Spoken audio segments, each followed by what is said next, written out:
दिल्ली प्रवास में हैं। हमारे साथ हमारे डिप्टी सीएम श्री विजय शर्मा भी आए हैं और अभी माननीय रेल मंत्री जी से मुलाकात हुई है। हमारा छत्तीसगढ़ प्रदेश में रेल का कवर कम है, लेकिन अब बहुत उम्मीद है।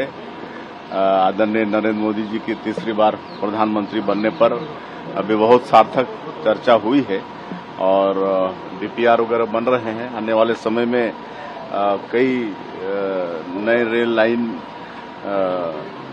का निर्माण हमारे छत्तीसगढ़ में होने वाला है। उसमें एक तो अंबिकापुर बरवाडी रेल लाइन है जो 200 किलोमीटर है, जिसका सैंक्शन 1948 में हो गया था, लेकिन अब तक काम नहीं हुआ है।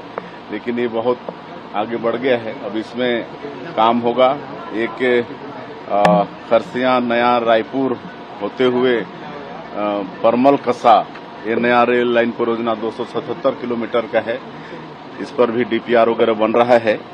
और उसी तरह से एक लाइन है रावघाट जगदलपुर, नई रेल लाइन परियोजना 140 किलोमीटर का है।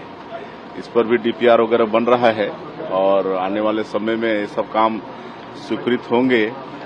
और एक और रेल लाइन है धर्मजयगढ़ पत्थलगांव लोहरदगा, ये भी है। तो इस पर भी मतलब डीपीआर वगैरह बन रहा है। तो इस तरह से ये 4 नया रेल लाइन आने वाले समय में छत्तीसगढ़ को मिलने वाला है।